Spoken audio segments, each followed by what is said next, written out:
E boa noite a todos, sejam bem-vindos, tá? Nós vamos para o nosso segundo bate-papo aí sobre desenho, onde o professor Ricardo Dias vai trazer algumas coisas para a gente, algumas experiências, alguns ensinamentos fundamentais para quem quer aprender a desenhar, certo? E conhecimentos também de design, já que designer também é desenho, tá? Todo esse pressuposto. Então, Rick, pode jogar duro aí, cara. Pode iniciar. Boa noite, pessoal. Na semana passada, para quem não participou do encontro semana passada, eu sou designer também. Tenho experiência com desenho artístico desde 2003, já faz 17 anos. Eu tenho contato com desenho. Já tive experiência com design gráfico e hoje eu dou aula em Lauro de Freitas. Atualmente, dou aula online. Eu dava aula presencial e aí eu estou guardando o período de isolamento passar. E semana passada nós falamos sobre dificuldade, né, do iniciante em desenho, os bloqueios e os mitos, assim como os benefícios e o conceito do desenho, né? Uma partezinha de técnica para iniciantes e falamos também das profissões existentes. E seria legal vocês assistirem o vídeo gravado, né, para complementar. Hoje vamos falar mais da arte de ver. O segredo é tão importante quanto ter a técnica é saber enxergar os detalhes de um desenho. Vamos falar de Gestalt, para quem nunca ouviu. Vamos falar de alguns termos novos, né? Que até eu estava revisando, não me lembrava muito. Alguns termos específicos que vamos aqui destrinchar, vai ser importante no futuro para vocês. Mais Ô, alguma... Rick, deixa eu só colocar uma coisa. Ricardo colocou um ponto que é fundamental aí, que ele disse assim, eu estava revisando porque tem coisas que às vezes eu não lembro. É normal que a gente não lembre certas coisas, tá? E assim como qualquer tipo de matéria, o desenho também tem que ser estudado e revisado o tempo todo, porque ele é muito em termos de prática e de observação, como ele acabou de dizer, não é isso, Rick? Pode continuar, só queria complementar isso aí. E são três partes, né? Vamos falar da arte de ver, técnicas e materiais básicos. Isso aí vai ser muito interessante para quem quer conhecer novos materiais de desenho, né? Além do lápis. E trouxe algumas dúvidas referentes aos alunos semana passada sobre o uso da lapiseira, né? O grafite mais fino. E eu vou dar algumas explicações no final. Como é que eu faço, né? Como é que eu manuseio. Eu vou compartilhar aqui, né? Já posso dividir Pode ser. compartilhar? Vou ativar aqui. Exercício, workshop.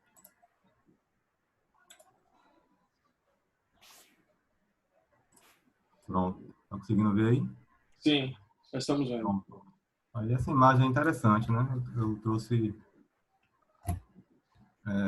mais para vocês verificarem, né? O que é que vocês acham aí das figuras?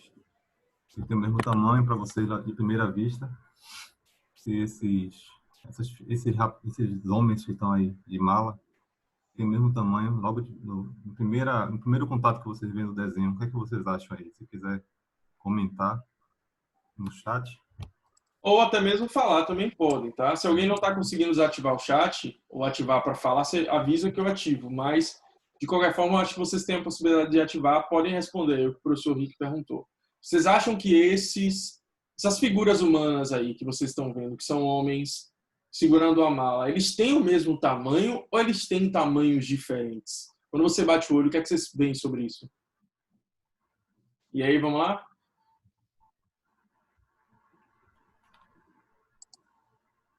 Sim, eu vou dar a resposta logo. Não, segura um pouquinho. Cadê esses meninos? Cadê Alex? Cadê Black Mod, Chablau? Cadê Fernando, Guilherme, Lucas? Vevé Bolinha de novo. Vamos lá, Vevé. Sem medo, nega.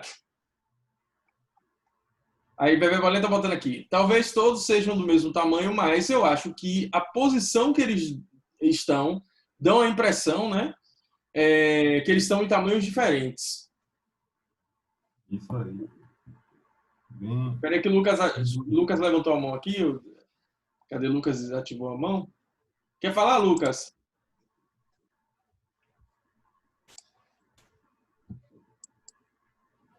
Só que nem eu tô conseguindo ativar o som de Lucas. Não criamos pânico. Espera aí, rapidinho. Vê se vocês conseguem agora, quem quiser falar. Foi sem querer, Lucas disse que foi sem querer. Então, vamos lá. Vamos lá, Rick, mostra aí o que você precisa mostrar. Eu enquadrei aqui, né, para vocês enxergarem mais ou menos, comprovando que as figuras têm o mesmo tamanho. O que acontece aqui é que as linhas dão essa ilusão de ótica, né? Por mais que você saiba a resposta, sempre na primeira vista você vai ser enganado pela ilusão de ótica das linhas. Isso porque a gente já tem algo pré-estabelecido, né? O efeito da distância que a gente vê na rua, quando a gente enxerga as linhas, tem essa falsa sensação, essa ilusão de ótica. O cérebro engana a gente. Você vê como é incrível isso, né? Essa questão da gente achar pela impressão. Inclusive, acho que tem algumas técnicas de pessoas que são baixinhas, que certas roupas listradas numa determinada posição deixa mais alta ou mais baixa, né? Que é a ilusão de ótica que a gente tem. E essas linhas deixam claro isso, né, Rick? Existe todo o contexto em cima da ilusão de ótica. E truque de câmeras também, às vezes, né? Que a gente vê em fotografia. Gosto muito de fazer isso. A gente fez muito isso na faculdade, né? De usar as câmeras. Fotografia. Então, assim, o argumento é que todo mundo sabe desenhar, né? Todos sabem desenhar, mas os velhos hábitos de visão interferem nessa habilidade e bloqueia, entendeu? Isso que a gente martelou bastante na aula passada, no bate-papo passado. E isso ocorre por causa do conhecimento, né? Do nosso conhecimento do efeito que a distância exerce sobre o tamanho aparente das formas. Então, a gente acredita no que acha que vê. Você vê que é a ilusão realmente de ótica, né? Aquela impressão que você tem de que uma coisa não é necessariamente aquilo e vice-versa. Os olhos enganam, né? Massa. Então, assim, o truque também é pegar essa foto e colocar de cabeça para baixo. Aí facilita um pouquinho a visão. Entendi. A identificação disso, né? Eu tentei, eu fiz, mas eu ainda vi diferença, mesmo assim. Esse pequenininho aqui do lado esquerdo ainda engana a gente. Mas assim, vamos convir que a posição dos quadrados não estão tão bem encaixados nele, que dá a impressão que um é maior do que o outro, ainda mesmo que seja milímetros, né? Mas eles são do mesmo tamanho, de fato. Pode passar, cara. Sim, aí tem a ordem do aprendizado, né? Habilidades básicas. São 5 arestas, que são as linhas e contornos. Tem os espaços, que eu vou falar sobre espaço negativo e forma positiva. Os relacionamentos, que é a proporção e perspectiva. Luzes e sombras. Vou falar um pouquinho o que tem a ver luzes e sombras com cores. E tem o Gestalt, né? É uma palavra muito voltada para design, criatividade. Quem trabalha com logotipo também deve saber bastante sobre isso. É um estudo bem interessante. Que é a essência da coisa, né? E tem tudo a ver com o que a gente estava falando agora sobre a questão da ilusão de ótica, né? De parecer ser uma coisa e, na realidade, ser outra. Rick, você pode explicar essa questão da aresta? É uma combinação, é um conjunto, né, esses 5 itens aí são a construção do desenho. A aresta são as linhas e os contornos do desenho. É o nome de aresta no desenho geométrico. Certo. E aí, essas arestas em conjunto criam os espaços, né? E relacionamento são palavras usadas na área de desenho. Então, tem os espaços negativos, que a gente vai ver na próximo slide. Deixa eu ver se eu entendi mais ou menos. Então, as arestas são as linhas, os espaços são as distâncias entre uma linha e outra, Os relacionamentos seriam as conexões que essas linhas têm, seria isso? Não, é a proporção. No caso, o espaço... eu vou explicar aqui. Esse vaso rosto, né? O desenho, o nome é vaso rosto. Se Sim. você enxerga como rosto, o vaso branco, então o espaço negativo vai ser a parte preta. E a forma positiva é o vaso. Mas você pode enxergar o rosto como o espaço, a forma positiva, e a forma inversa seria o vaso, entendeu? Aí é uma troca de interpretação. Então, se você enxerga o vaso como o objeto principal, o espaço negativo seria a parte de fora desse Seria o espaço, desse rosto, né? desenho. E seria o rosto. Isso é que parece um rosto, né? Pode não ser para alguns. E se você enxerga o rosto, então a parte negativa seria o vaso, é isso? Isso. Mesmo que Depende essa muito da inversão aí. interpretação. Alguém não está enxergando nem o rosto, nem o vaso, ou só enxergar um e não enxerga o outro? É normal que isso aconteça, tá, gente? E aí responda aí, alguém não está enxergando?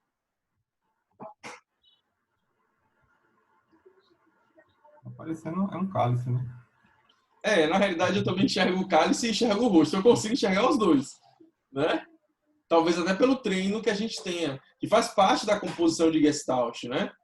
Essa questão de você ter às vezes, um elemento formado a partir de dois ou mais elementos, né? Ou a junção de dois ou mais elementos forma um terceiro elemento, ou um todo, né? Isso que faz parte desse contexto do Gestalt. A galera está conseguindo até ver os dois, né? Que legal. Essa teoria do Gestalt, né? Vou passar para essa Gestalt, que é interessante. E foi fundada por um psicólogo chamado Max, não sei pronunciar, Wetterman. Sim. Uma pesquisa de orientação, compreensão e interpretação que ele fez, da nossa visão e da forma como enxergamos as coisas, né?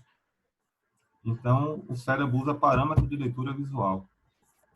E compreendemos um objeto como um todo antes de notar elementos separadamente. Então, a gente primeiro enxerga toda a imagem para depois interpretar essa parte a parte.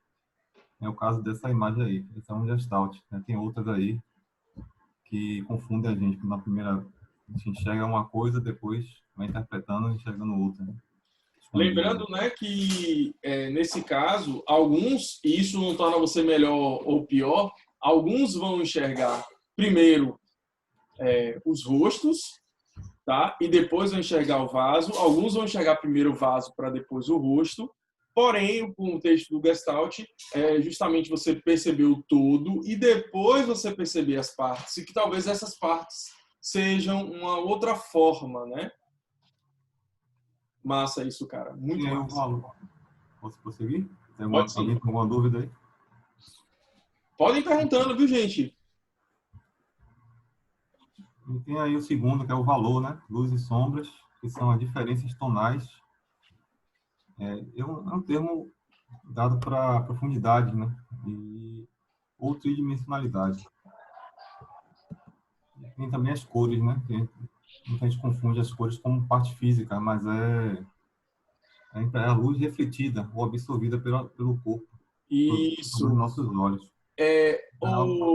Rick, essa questão de luz e sombra, você fala também com relação a dar volume ao objeto, né? Isso até essa, como você disse, essa tridimensionalidade, não é isso? É o realismo, né?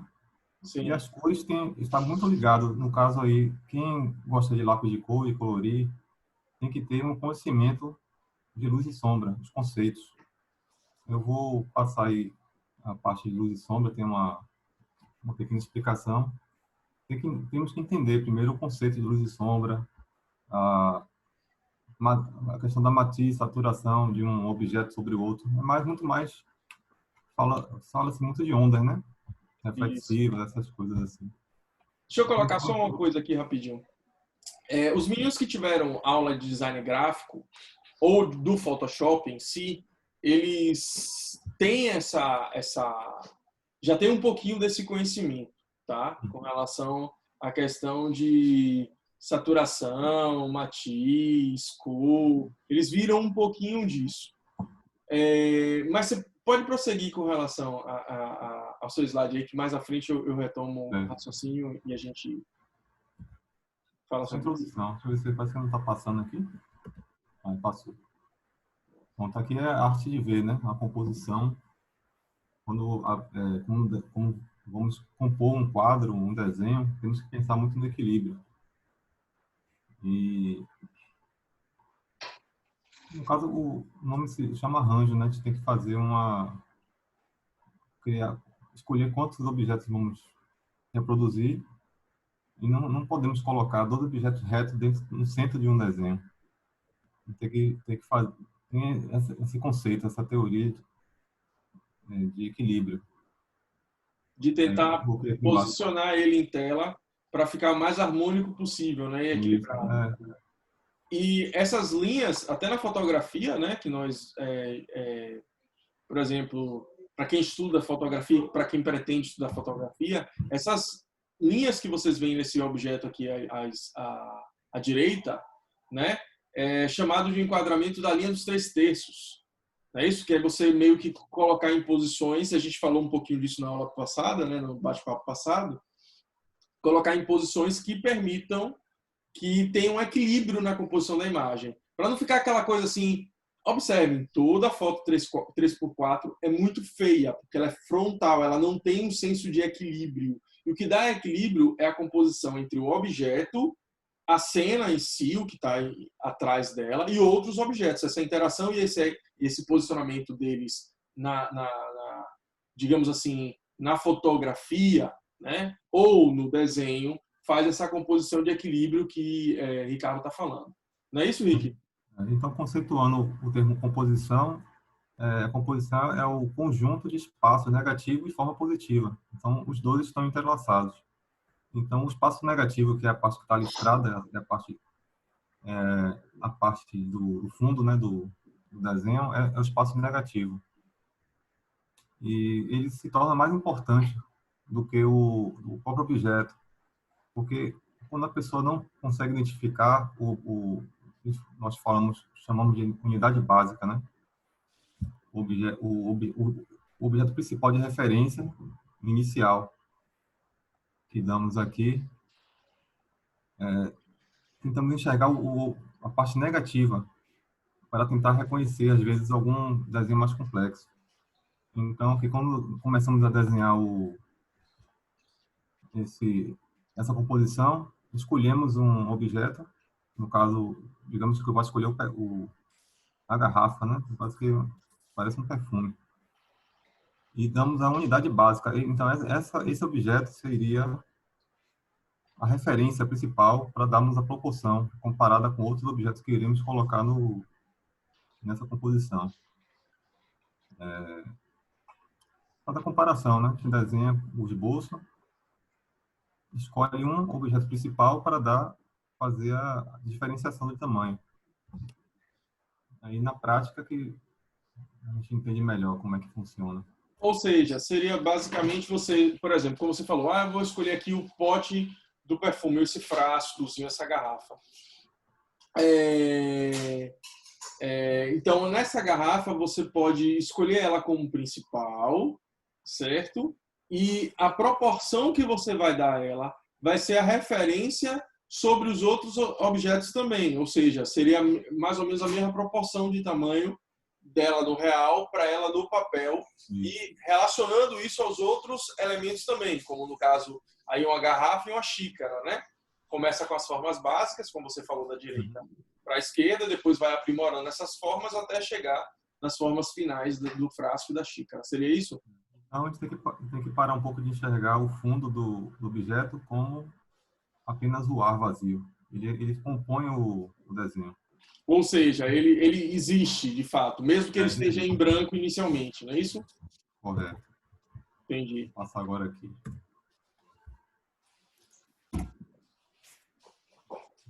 Aqui são espaços negativos, né? Deixei alguns exemplos aqui de desenhos que podem ser testados, podem ser feitos. Para quem tem dificuldade, quem é iniciante, vai enxergar que tem dificuldade de desenhar essa primeira figura e pode tentar fazer o inverso, né? a linha de contorno de fora do desenho. Isso que se chama espaço negativo. Tentar enxergar lá de fora desse desenho para facilitar a compreensão. E também o bloqueio, né, que existe na, na prática. Então, é um bom teste, um bom exercício para se fazer. Coloquei mais objetos, figuras aqui na cadeira, um vaso. Vou dar um exemplo aqui. E aí vem as técnicas, né, para os iniciantes. Todo principiante tem que começar pelo aquecimento. É o reconhecimento das ferramentas com lápis, criando ovais, círculos, ovais e linhas retas, variando as direções. Isso aí tem que fazer experimento com vários lápis, vários tipos de lápis. Não é só você rabiscar, tentar fazer. Existe uma repetição, né? Uma forma específica de você evoluir na força do braço sobre o lápis. Existe também a técnica de você não encostar o cotovelo na mesa, tem que só deixar o braço solto e fazer esses exercícios aí. Eu vejo muito pouco na internet explicando como é que faz esses treinamentos e já partem direto para um desenho complexo. Eu acho errado isso. Eu acho que deveríamos começar do básico, né, que é o reconhecimento do lápis. Você experimentar todo tipo de lápis sobre o papel. E não é só E isso, também aprender o manuseio também, não é isso? o manuseio e também conhecer os papéis que você vai manusear com lápis. Entendi.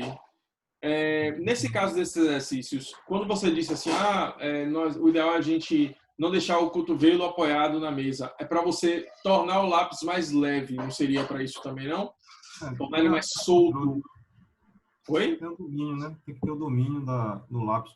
Pode colocar força, quando colocar força e quando da leveza. Por isso que existe o degradê.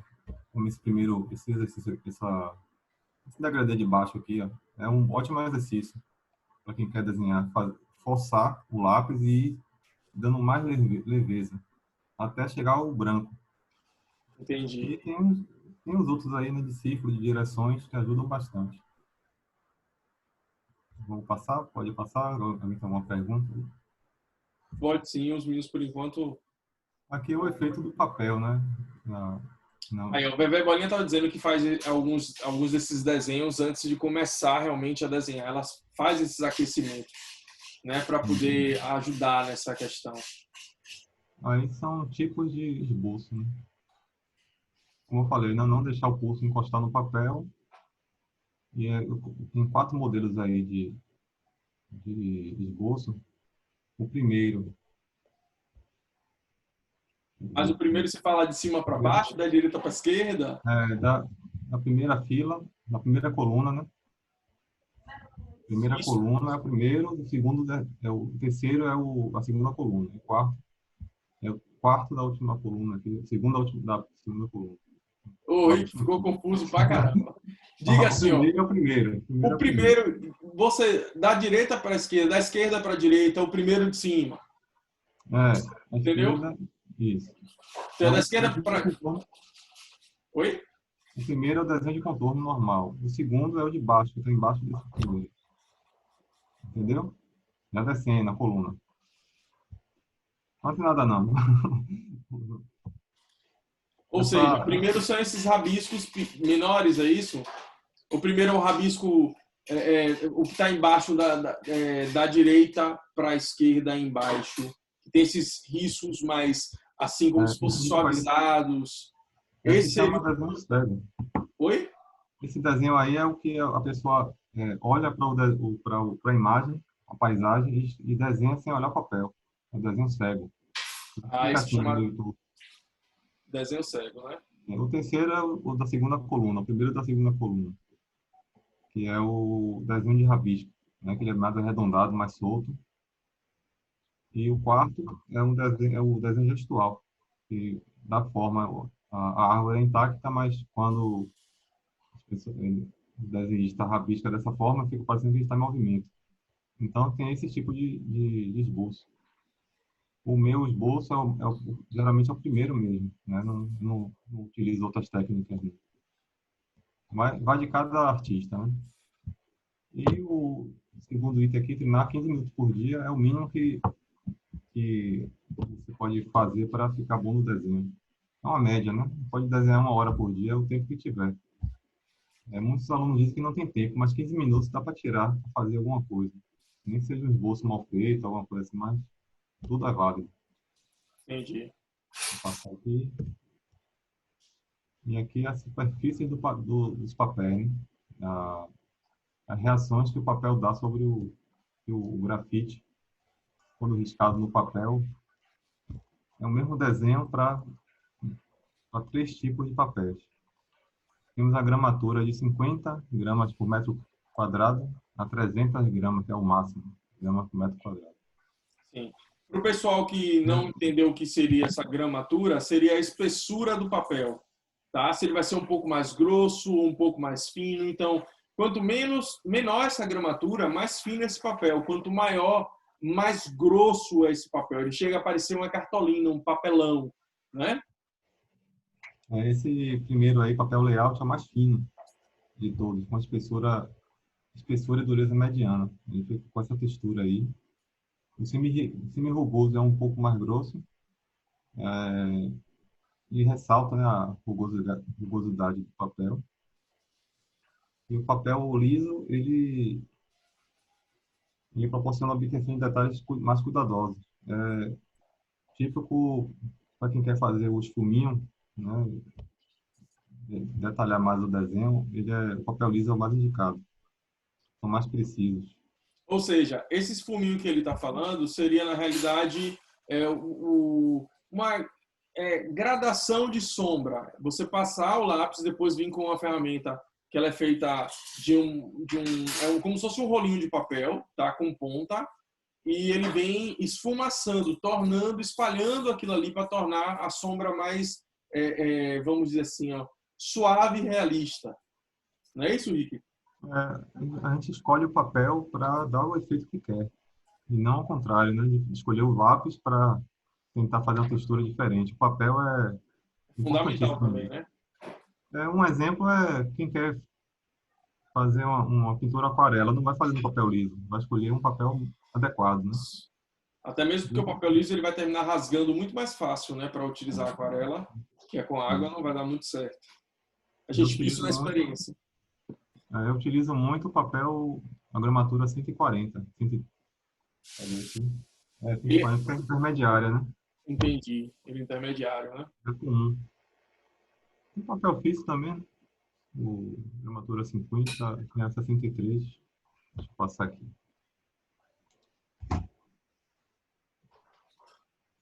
Aqui, esse exercício bom também para noção de perspectiva.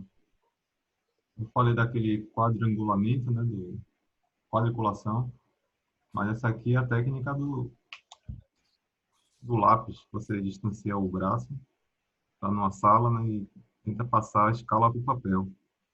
Então, para ter uma noção de perspectiva, você tem que saber um pouco de ângulo, né?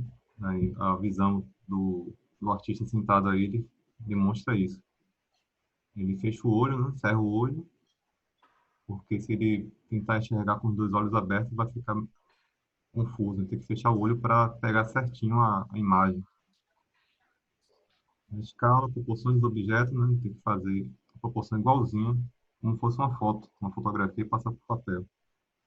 E tem a questão dos ângulos.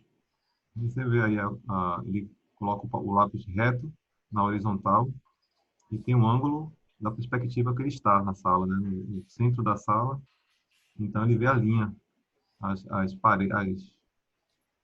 linhas da parede abrindo aqui para cima, dando um ângulo de 30 graus, mais ou menos. Ele passa esses ângulos para o papel. Então, por isso tem a importância de você saber olhar primeiro para depois se preocupar com um desenho. Observar tudo ao seu redor.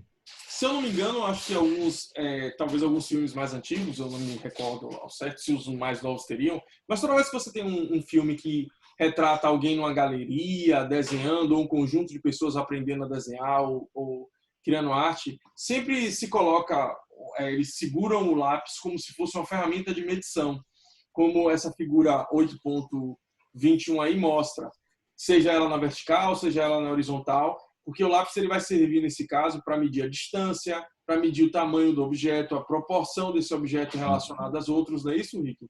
Isso, ele transporta a medida e coloca no papel. Papel, né? Isso usa o lápis realmente como uma régua, digamos assim, visual. E aí, quando o Ricardo falou sobre fechar um olho e deixar somente um olho para poder fazer a medição, é porque nós que enxergamos com dois olhos frontais, nós temos essa facilidade de proporção, de profundidade. Tá? Então, quem tem só um olho, ou que se você fechar os olhos e tentar fazer alguma coisa, vocês vão perceber que quando vocês vão fazendo, quando vocês vão andando, às vezes você perde a noção de espaço, de distância, né?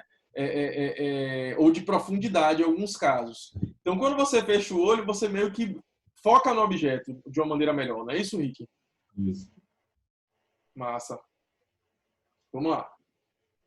Tem uma técnica também que eu nunca fiz, mas achei interessante, de recortar, fazer o recorte de moldura, colocar umas linhas de enquadramento e distanciar para ver como é que fica a imagem de fundo nessa tela. Também é uma interessante também, para enxergar da forma geral, né, do desenho. Essa última figura aqui pode representar isso que eu estou falando, né? Ele pode criar uma moldura e tentar enxergar dentro da moldura como é que vai ficar. É mais ou menos isso. E tirar a proporção basicamente dali também, né? Como se ele estivesse tirando uma fotografia visual apenas, isso, né? Isso mesmo. Com a própria visão. Daí, rapidinho. Aí.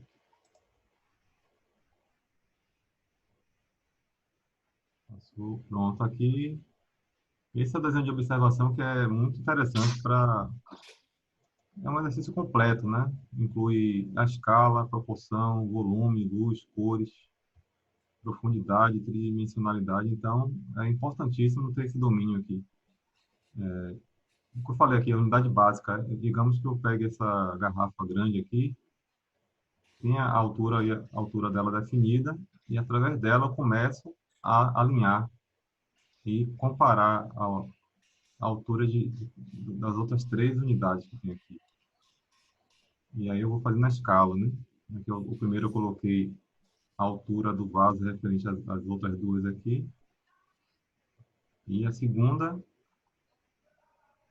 fazer comparação, né, Da distância, né?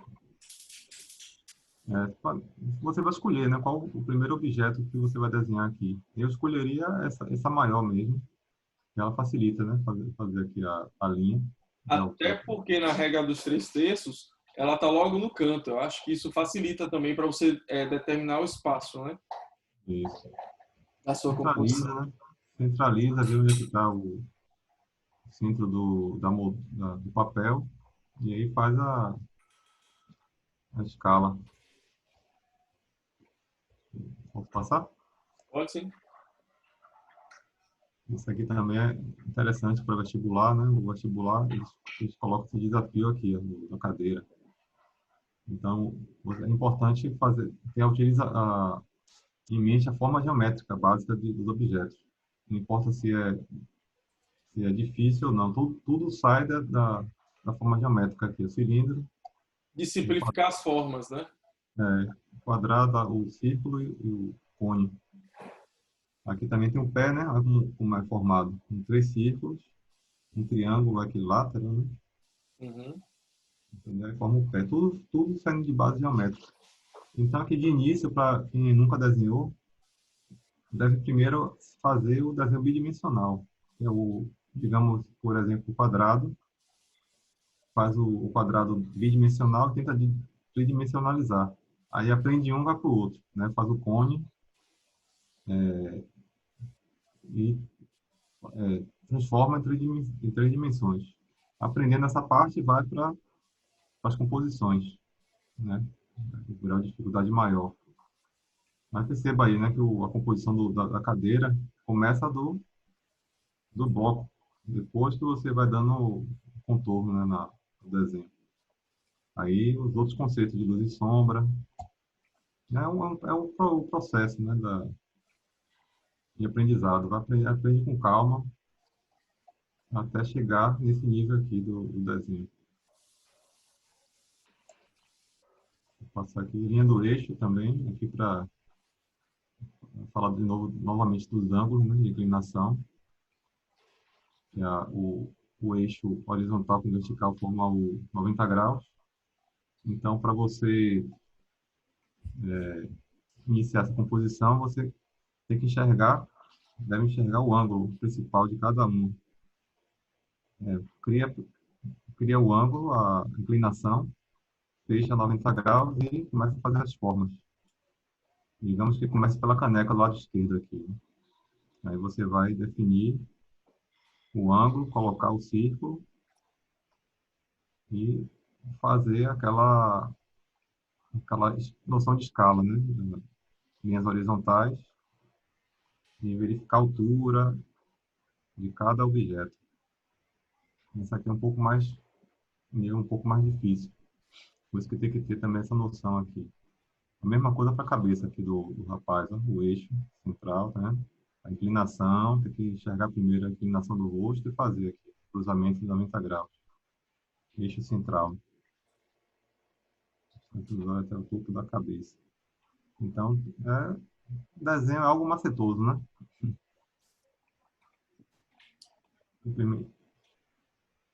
Lógico que esse macete qualquer um pode adquirir, não é isso? Isso. Basta começar a entender esses conceitos básicos.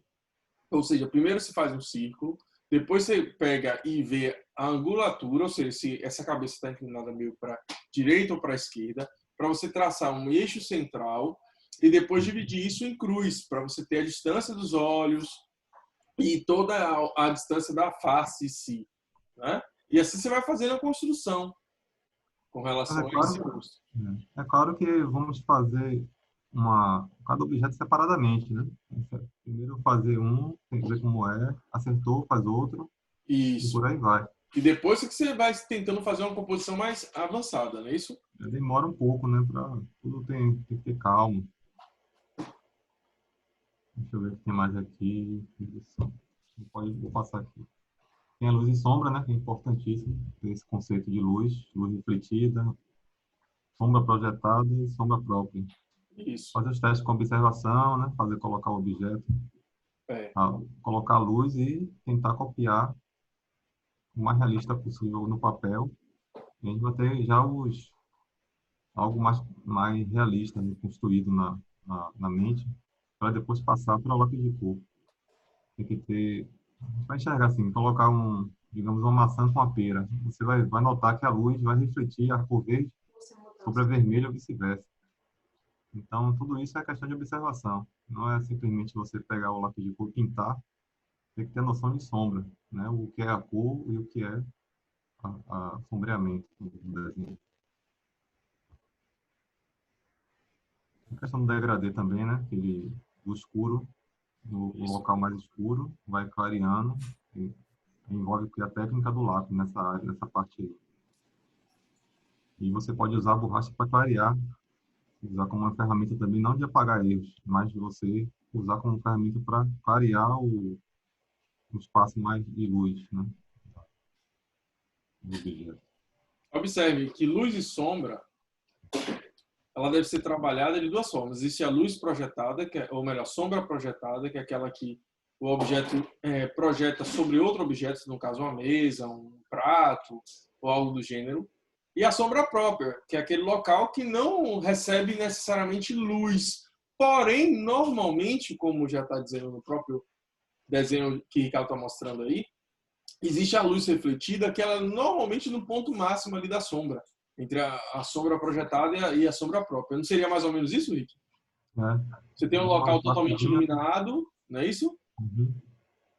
É a luz que reflete do chão para cima, né? E pega um pouquinho Isso. Termina voltando e iluminando parte daquela parte sombreada própria do objeto, né? Tem a sombra própria e tem a sombra projetada, é isso mesmo. Ah, detalhe, viu, gente? A manha com relação à luz e sombra é a observação, tá? você tem que realmente, se você pegar o seu celular, e hoje a gente tem essa facilidade, né? Mesmo que a gente não tenha um spot, uma luz ou um abajur que possa fazer isso, você pode pegar o seu celular, por exemplo, né? Ligar a lanterna, colocar sobre um objeto e observar como é que se comporta aquele objeto e aquela sombra dependendo da posição daquela luz. Isso aí é fundamental na composição realista, não é isso, Rick? Sim. Uma observação, a conjunto, eu expliquei na ordem exata aí do aprendizado, né? Passar o slide aqui. Primeiro seria isso aqui mesmo, o aquecimento, né?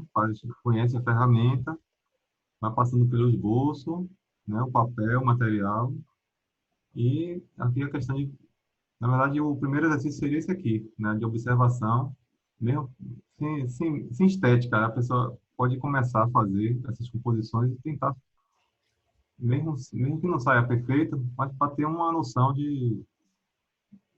da escala, da proporção do desenho.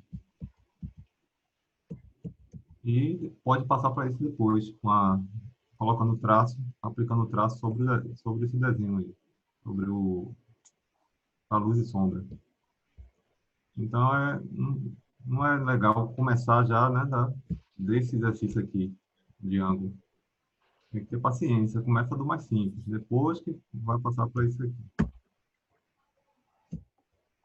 E aí vem os materiais, né? Temos o lápis, conhecido lápis, com diferentes tipos de grafite. A diferença dele para a lapiseira, né? Aquela 05, 07, que uma das alunas questionou, que usa bastante. A diferença do lápis é que ele é mais versátil. Tá? De acordo com a ponta que você faz com o estilete, ele se torna mais interessante para fazer diversos tipos de desenho. Mas geralmente eu misturo. Eu faço um pouco com lápis, vou fazer uma sobrancelha, pego uma lapiseira 05 e tento fazer algo mais refinado, né? Posso misturar Bom os você ter materiais. falado nisso, só para esclarecer para os meninos uma coisa que é fato, que é o seguinte: quando a gente fala lapiseira, normalmente no vulgo normal do baiano, lapiseira significa o apontador. Nós colocamos como apontador, mas o nome real da lapiseira é, na realidade, grafite. Né? Ou seja, aquilo que a gente chama de grafite não é grafite, é a lapiseira, porque ela é o objeto que comporta o grafite dentro dela para a escrita, tá? Ou para o desenho, ou para qualquer coisa. Apontador, que nós chamamos o vulgo de lapiseira, é realmente o apontador. Ou seja, nós trocamos um pouco isso, tá? Mas para vocês fazerem, quando ele falou de lapiseira 06, lapiseira 07, ele está falando do que a gente chama de grafite, tá? Só que grafite é o nome real da ponta. Então, só para deixar claro, tá, Então, meninos? temos o grafite no lápis, né? Isso.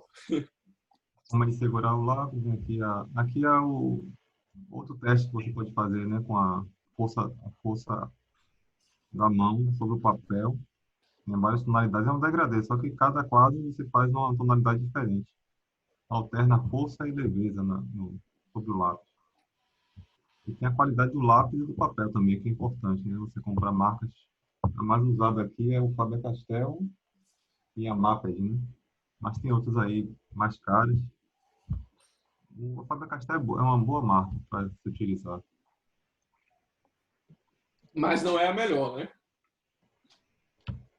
É mais Em não é conta e que tem fácil de um. achar. Entendi. E que tem um. É mais em conta do que em relação a algumas marcas mais profissionais, né? Mas ela também é mais fácil de achar. Aqui tem os lápis distintos, né? Para quem não sabe o que é o H, é aqueles hard, dura. Então, vemos aqui, começamos do 9B, que é o mais macio. Não, a ordem certa é do 9H, que é a mais macia, para o mais mole, que é o 9B. 9H, aí já pega o sentido horário aqui como se fosse um relógio. 9H vai descendo até o 9B, que é mais escuro. Então, degradê esse aqui, ó, o claro, vai acinzentando, aí a gente vê a escala aqui, tonal, né? Então tá aqui, ó, que não sabia o que era, o H significa a dureza, o B, black ou brand, preto ou macio. E o HB, hard brand, dureza média. Esse é Ou o seja, intermediário. nós temos lá os lápis que têm o H são lápis mais duros, com a ponta mais rígida, que vão marcar mais o papel, mesmo que você não coloque muita força.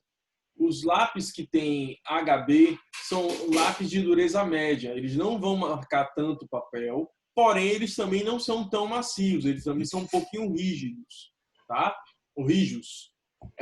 E os lápis B são lápis macios, que vão fazer esse sombreamento de uma maneira melhor. Então, com essa junção desses lápis, nós temos esse ciclo, não vou dizer cromático, né? Que não tem necessariamente cor, mas de degradê, de variação do claro para o escuro. Vou passar aqui.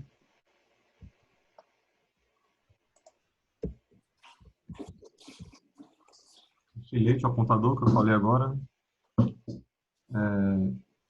Para o profissional de desenho, o interessante é o estilete. Eu não recomendo muito para criança, para não se cortar, né? Existem apontadores bons, profissionais, que fazem a ponta parecida com essa do estilete, essa que a moça está segurando aí.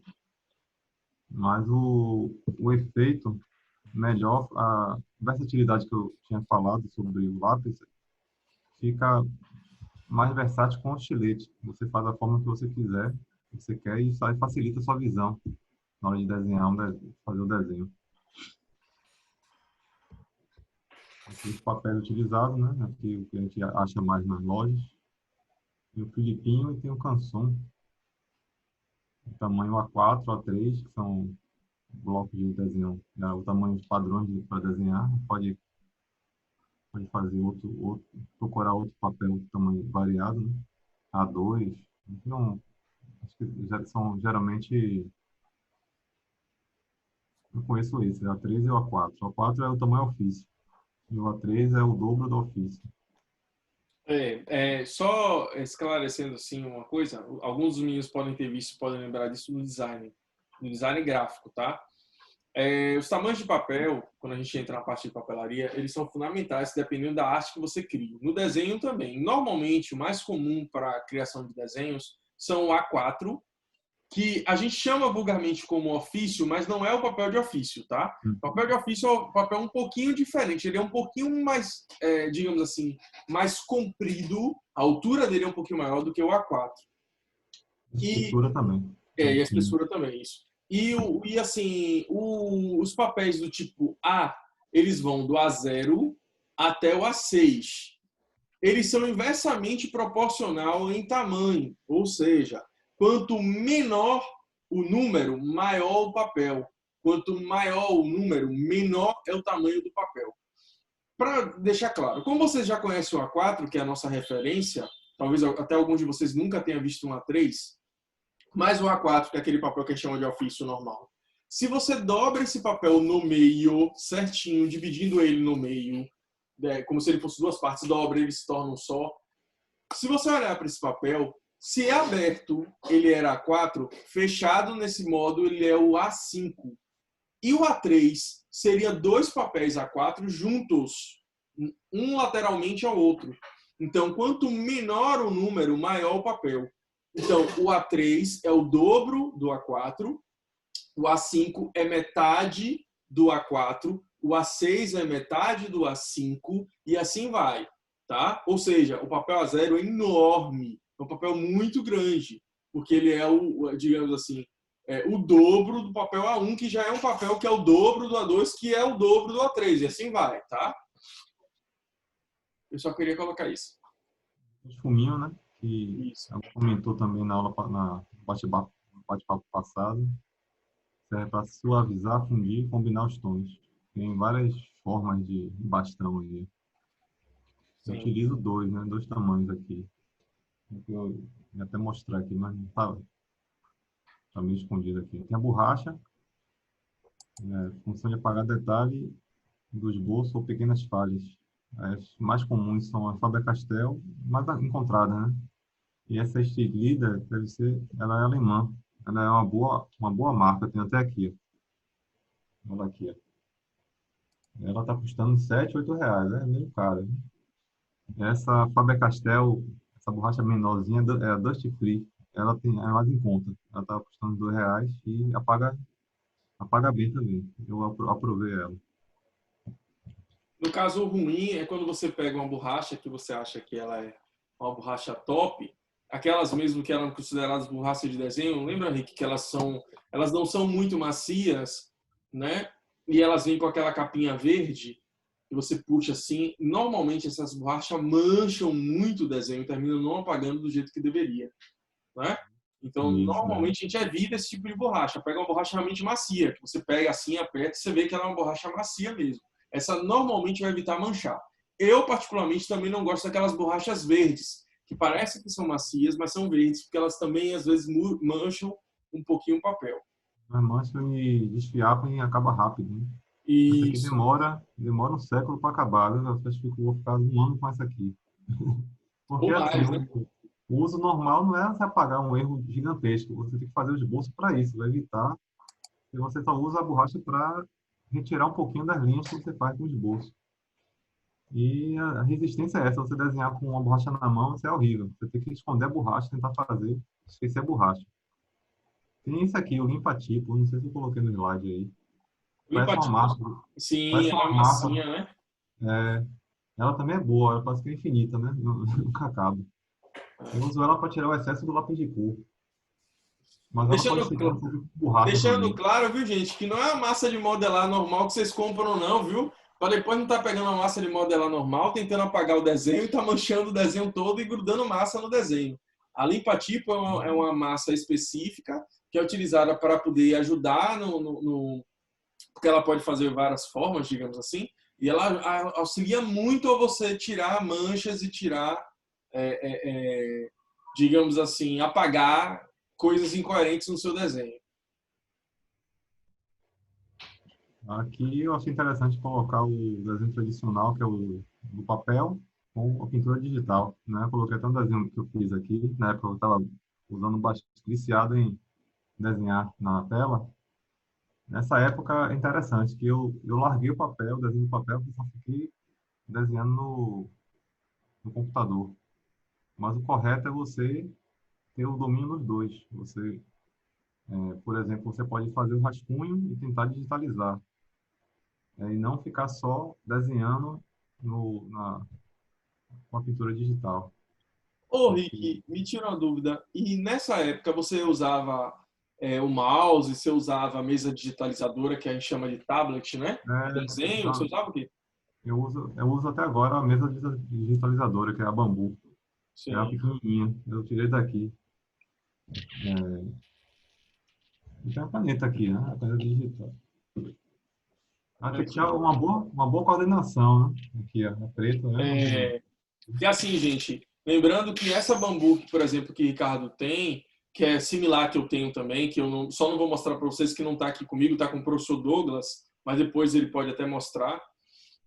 Ela é uma mesa digitalizadora que ela funciona como se fosse o touchpad do mouse do notebook, tá? Onde você vai ter uma canetinha que você se aproximando, ela vai mexer o mouse e dependendo da pressão que você faça, ela sendo calibrada, ela vai dar a mesma impressão que um lápis, por exemplo, desses lápis B, que pode ficar mais grosso o traço ou mais leve conforme a leveza da sua mão.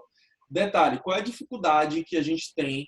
E não pense, por exemplo, que vai ser super fácil você aprender já a desenhar nela. Não estou dizendo também que não é para você tentar, é para tentar, só que a diferença é que no papel, por isso o Ricardo está dando essa sugestão, primeiro desenhe no papel, faça esboço no papel, depois digitalize, bote no computador e aí com a tablet você vai refazendo o seu desenho digitalmente.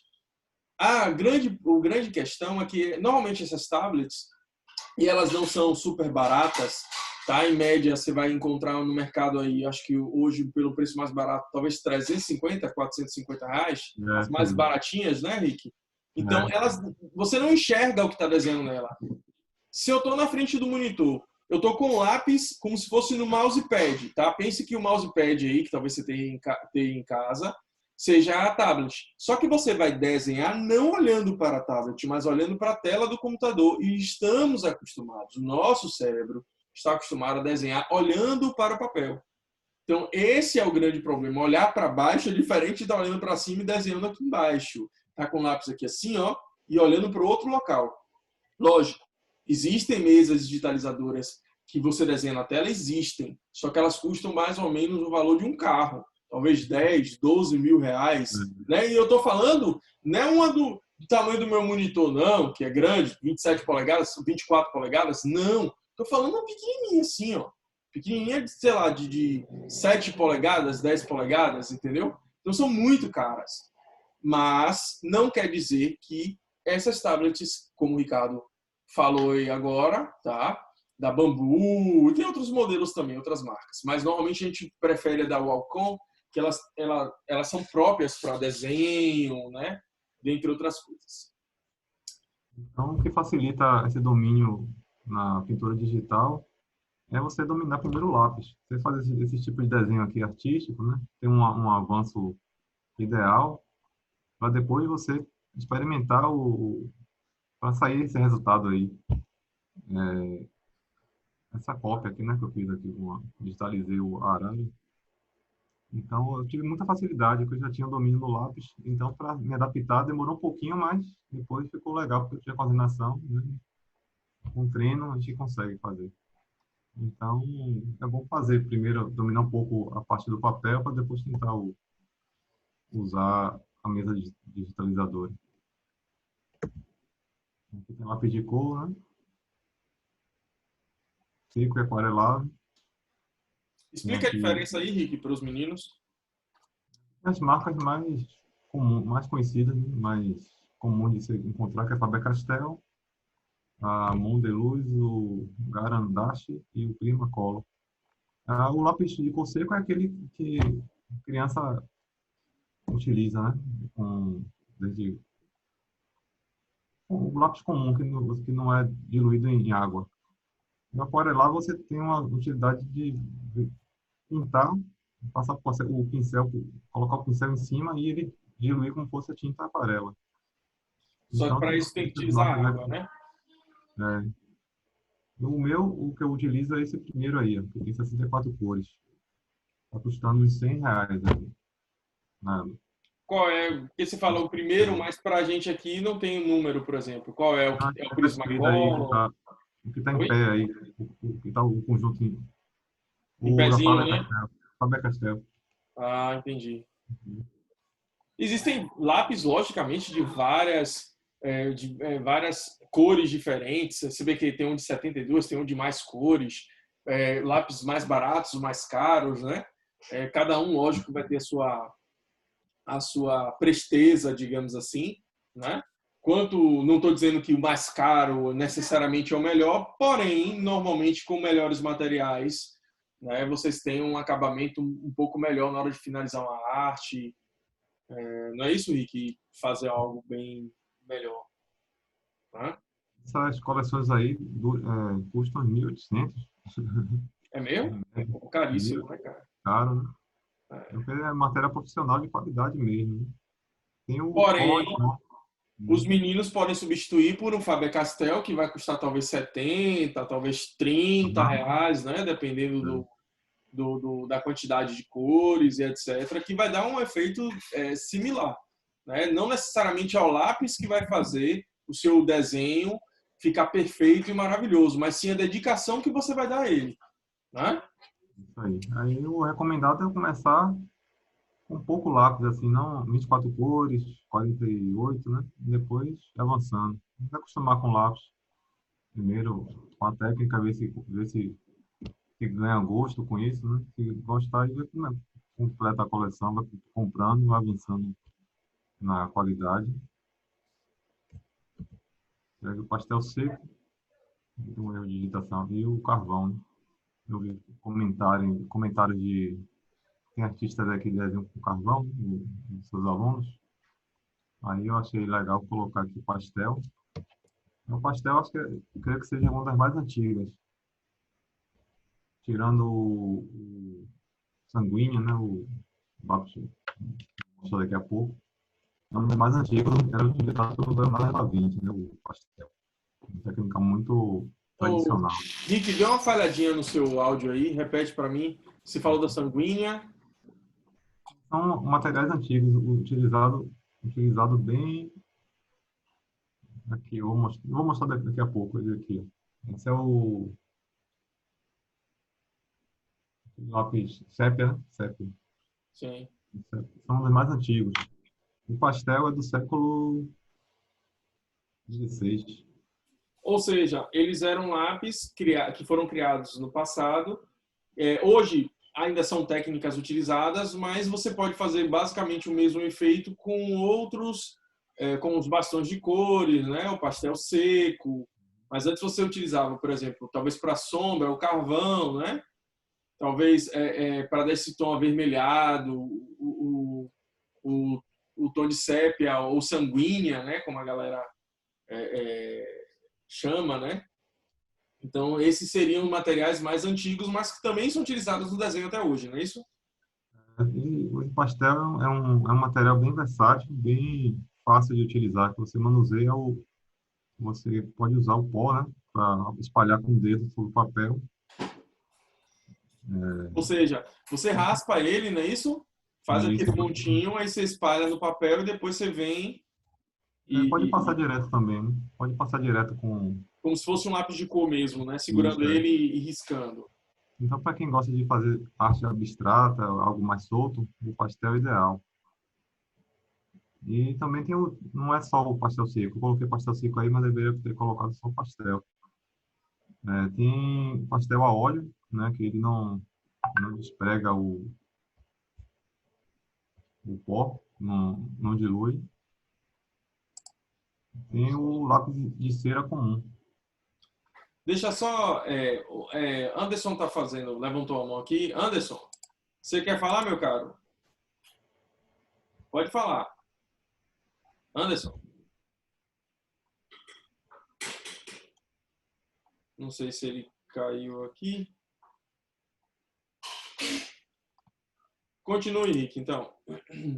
O carvão também, né, que é utilizado muito com a borracha. A pessoa faz a arte e ajusta com limpa-tipo, que eu mostrei, aquela massinha cinza aqui. Eu utilizei pouco carvão, né? Acho que eu nem tenho mais aí. Acho que foi na época da faculdade que a gente usou, não foi? Foi. Na época da faculdade, a gente fez algumas artes em carvão, em sanguínea, né? Você acredita? Até hoje eu tenho. Quer dizer, eu não tenho mais porque eu dei de presente isso para uma aluna minha, né? Mas até hoje eu tinha o carvão, eu tinha a cartilhinha assim com um carvãozinho. Até o dia que eu dei, por exemplo, isso, que ela ainda deve ter, possivelmente, né? Mas eu achei bem legal. Então, sépia sanguínea, né? A cor bem próxima, um marrom e outro mais vermelho. Isso. Isso eu falei que foi utilizado por Leonardo da Vinci. Tem muita arte com esse lápis aí.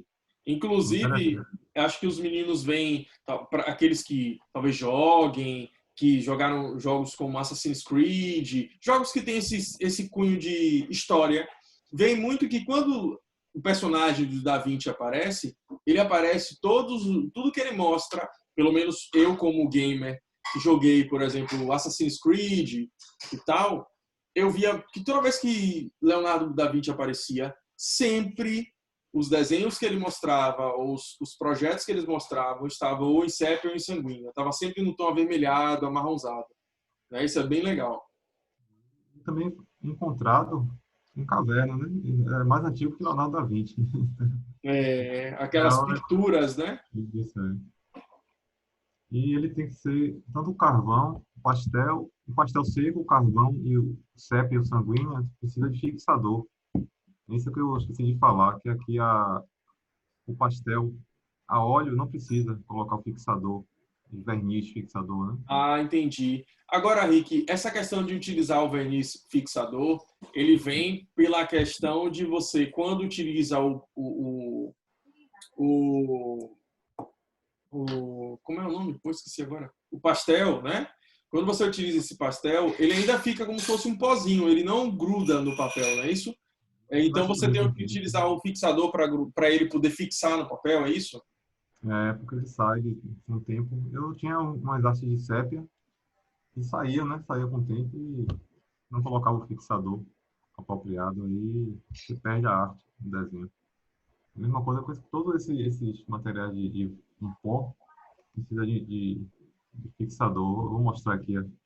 Vamos usar o verniz fixador. Isso geralmente é usado em grafite, pinturas a carvão, como eu Cara. falei. Agora eu lembrei de uma coisa. Eu lembro que quando a gente trabalhou na faculdade com a questão da pintura a carvão, né, ou em carvão, no caso, eu lembro que, se eu não me engano, o professor da gente na época, Melquiades, ele utilizou algo assim, não foi? Tanto no sépia como no Isso. carvão. Ele utilizou um spray que meio que fixava isso para ele poder não. É, Legal, cara. aí pode escolher entre o fosco, né, e o pastel seco. Não, esses são os materiais: pintura a carvão, grafite, pastel seco, tinta acrílica, tinta óleo e fotos e documentos também, né? Então tem a apropriada para você não deixar muito brilho no essa do acrylex preto aqui, para Sim. deixar o desenho mais fosco. E o outro deixa mais brilhante, se você quiser deixar Ou seja, você mais tem dois brilho, tipos de fixador. É como se fosse um verniz. É verniz, né, na realidade. né? E Você, protege, do- né? você tem dois tipos. Como em qualquer verniz que tenha, até em casa, que você vai dar na porta, e quando se pinta, né, e faz parte do conceito da pintura isso, para que aquelas pessoas que já viram o pai pintando em casa ou alguém fazendo obra em casa, talvez tenha percebido que no momento em que essas pessoas elas fazem, por exemplo, uma pintura de uma porta, às vezes ela faz uma pintura de uma porta e às vezes por cima ela pode colocar ou um verniz fosco ou um verniz brilhoso para dar aquele, aquele brilho maior, aquela coisa mais fosca, né? Um acabamento mais fosco. Massa, Aí cara. não adianta nada retocar depois, né? Que não vai sair. Não É, adianta tentar corrigir o desenho, não. E tomar cuidado que ele é tóxico, né? Ele tem é o isso. perigo de Não é um inalar. material para. A gente tem que usar máscara, né? Isso todo um material de preferência de proteção, porque ele é um verniz, ele tem cheiro, ele é tóxico. Né? Forte, né? Então, É bom aplicar em ambiente externo, né? isso, é ventilado, né? Todo um processo. Eu lembro que acho que na faculdade, quando a gente aplicou, a gente estava numa sala, mas uma sala muito aberta e arejada, né? Que tinha janelões enormes. Na oficina, né? Isso, na Aqui, oficina. o meu é esse aqui, já tá acabando já. Esse é o Acrylex, Ah, tá. verniz Acryfix. fixador, proteção Acryfix. UV e fungicida, para também proteger de fungos. Eu tenho até que colocar nos meus últimos desenhos aí. Ele é o quê que você falou? Ele também é antifúngico, é? É a proteção UV contra raios solares, né? E o fungicida. Ou seja, ele vai proteger o papel para não dar nenhum tipo de mofo, fungo, etc. Né? E ele também protege do sol para não dar as cores do seu desenho ou a tonalidade não mudar porque está queimando com a luz, né? Uhum. Detalhe, viu, gente? Todo e qualquer desenho, até uma fotografia, e o nome fotografia significa escrita na luz, fotoluz, grafia escrita, tá? Escrita através da luz. Todo o processo de gravação que existe de uma fotografia ou um desenho, eles são influenciados através da luz. Tanto é que, se vocês observarem, existem, para aqueles que foram, por exemplo, numa exposição de arte, onde tem desenhos, onde tem esculturas, ou muitas vezes onde tem alguns elementos artísticos mesmo, normalmente é colocado uma luz específica. Alguns alunos da gente, antes dessa pandemia, talvez no início mesmo do ano, em janeiro para fevereiro, teve uma exposição de arte na Caixa Cultural, que é em frente ao SEDASP Centro, né, bem em frente mesmo. E lá foi muito legal, que era um evento de arte ultra realista, né? Esse evento de arte era proibido o toque, porque a gordura da mão também influencia nos trabalhos. Então, por isso que normalmente quando você vai numa exposição de um artista, você não pode tocar na pintura, não pode tocar nesses elementos, ou nas esculturas. E tinha uma luz específica, que não era necessariamente a luz que a gente usa em casa. Então, a luz que meio que ajuda a manter íntegro aquela composição artística, né? Seja na escultura, um desenho e tal. Tanto é que, normalmente, nessas exposições, é proibido tirar fotos com flash. Porque o flash da câmera, seja ela digital, analógica ou do celular, ela emite um determinado tipo de luz que pode vir a danificar ou a queimar a cobertura daquele objeto, a cor daquele objeto, mudando a naturalidade dele, né? Então, por isso que normalmente é meio proibido tirar foto com flash. Você entra numa galeria artística, o pessoal até diz assim, não, é permitido sim tirar foto, mas sem flash. Com flash, o rapaz, por favor, retire o flash, porque queima a pintura, né? E esse acrilex, de certa forma, ajuda. Não vai, logicamente, impedir que queime para um flash. Porém, ajuda. Estou errado, Rick? Deixa eu ver aqui, acho que terminou aqui, né? Eu coloquei no módulo do curso. Trabalho aqui com paisagens, composições, mangá, anatomia e rosto. Observação para vestibular, né, que eu mostrei aí das composições, de luz e sombra, lápis de cor, super-herói e infantil. Pronto. Volta aí rapidinho. Esses são os módulos que o professor Ricardo aplica no curso dele, tá? Vocês vão ter, como ele falou, paisagens e composições, o mangá, que é o desenho japonês, tá? Anatomia e rostos, desenhos de observação, para vestibulares, tá?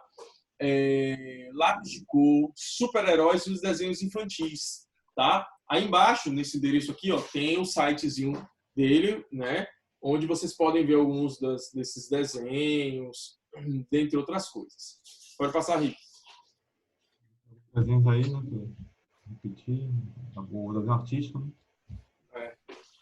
O desenho que eu deixei no estúdio, lá na parede.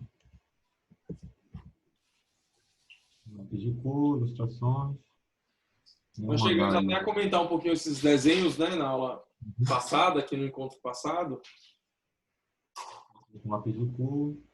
Isso aí que eu preciso passar verniz nesses desenhos aí. É que eles estão misturados. Eu coloquei o pastel, lápis de cor, o aquarela, tudo misturado aí. Então, é um desenho experimental. E aqui o Instagram, né? Desenhos Ricardo Dias. Pronto. Desenhos Ricardo Dias, não é isso? Lá vocês encontram também outros desenhos e outras artes que são feitas pelo professor Ricardo e os alunos dele, tá? Eu queria compartilhar a tela do exercício. Deixa eu ver como é que eu faço aqui. Só descompartilhe sua tela e compartilhe de novo.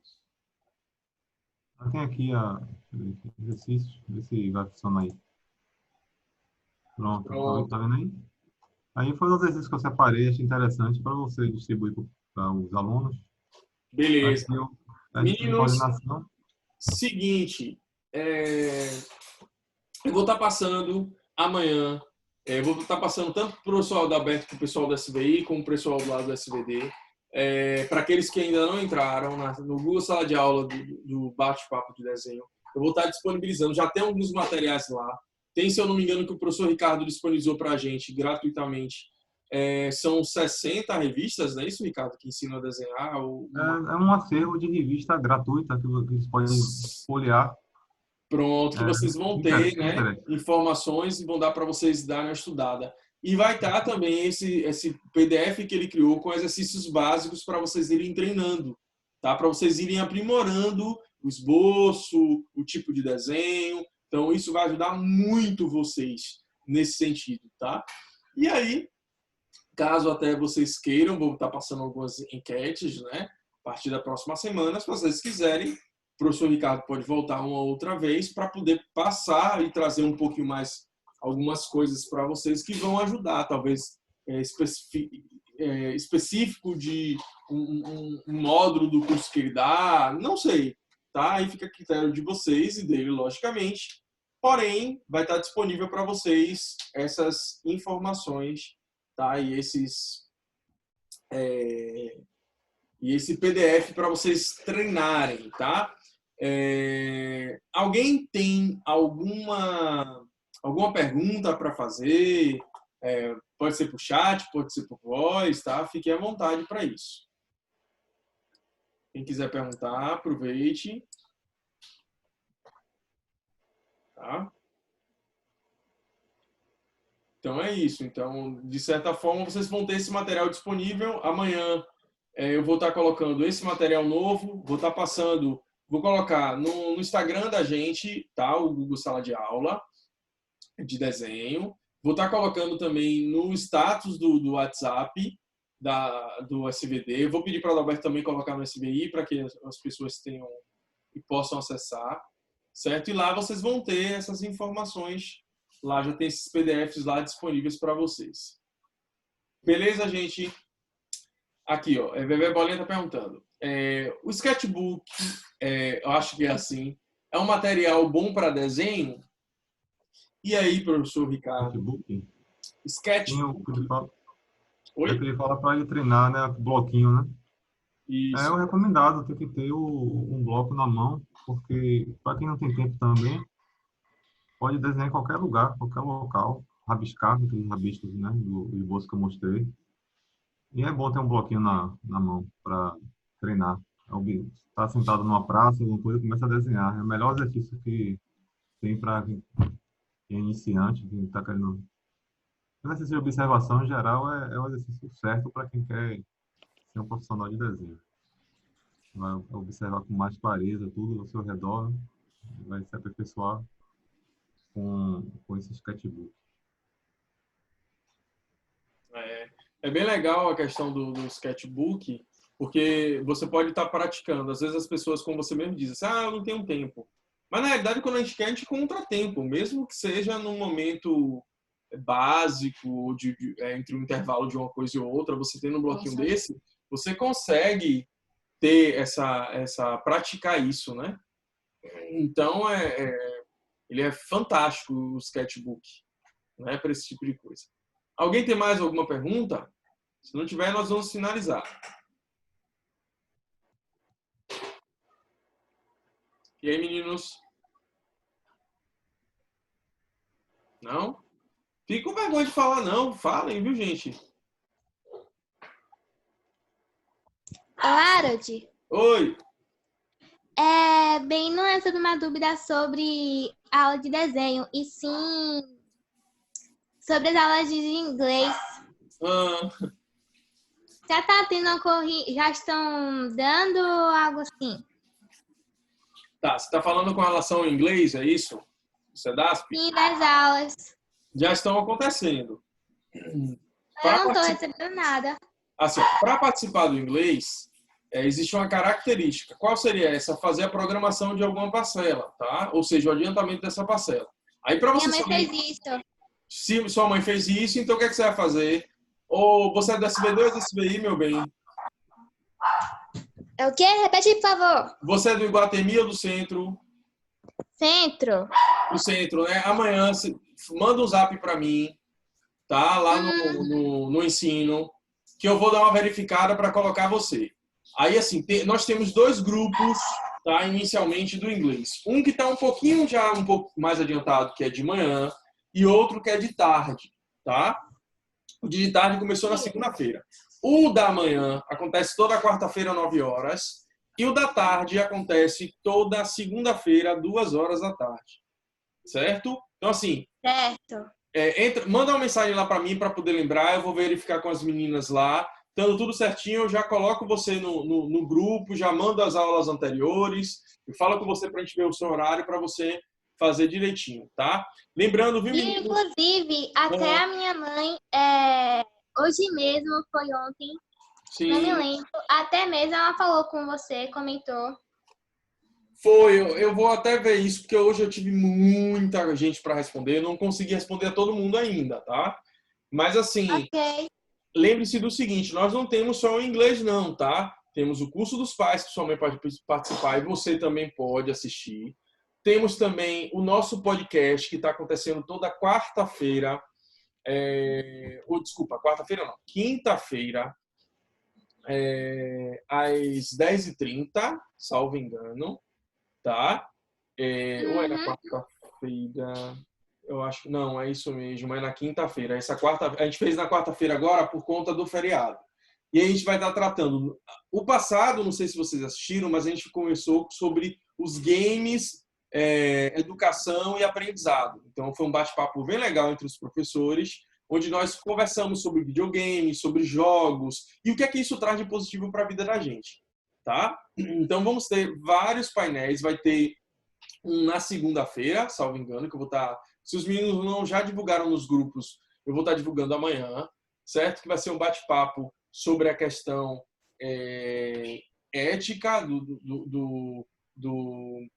digamos assim, da comunidade negra e tudo aquilo que está acontecendo no mundo e esses preconceitos que estão acontecendo. Então vai ser um bate-papo. Tudo que está acontecendo atualmente, vocês vão abordar. Oi? Tudo que está acontecendo atualmente, vocês vão abordar. Isso, principalmente assim, a gente vai trazer vários contextos diferentes. Então não existe só, por exemplo, o bate-papo de desenho com o professor Ricardo aqui, não. Existem outras coisas que a gente vai estar trazendo, tá? Que vai ser super legal para vocês, além dessa questão cultural, da questão do inglês, da questão dos pais, tá? Lembrando que a questão dos pais, qualquer pessoa pode assistir. A questão aqui do desenho, qualquer pessoa, seu colega, ele não é professor, mas ele não é aluno do SEDASP, não tem problema. Ele pode sim participar tranquilamente, tá? Sem nenhum tipo de custo, por exemplo. E de certa forma, aprender um pouquinho mais. Observem que no bate-papo de desenho a gente está trazendo técnicas, mas a gente está abordando também questões relacionadas ao designer em si, tá? Então, desenho é designer. Então, tem que ser abordado esses assuntos, por isso que a gente está trazendo esse bate-papo para vocês entenderem um pouquinho desse mundo, desenvolverem competências cognitivas, entenderem como é que isso pode ajudar para o trabalho. Mas, professor, eu não vou desenhar, não quero ser desenhista. Não tem problema, existem várias outras formas de você trabalhar sem necessariamente ser um desenhista profissional. Eu sou formado em design de produtos também, assim como o professor Ricardo, e não sou um desenhista profissional como o professor Ricardo é. Eu atuo em outra área, né? Eu sou professor de design e de outras matérias, tá? Mas eu não sou desenhista profissional. Então, existem várias vertentes que vocês podem trabalhar. O que a gente está trazendo é justamente essas questões para abrir a mente de vocês, para vocês entenderem que o desenho não é somente algo para você ser um artista plástico, para você ser um artista em si, mas sim desenvolve outras competências também. Beleza, galera?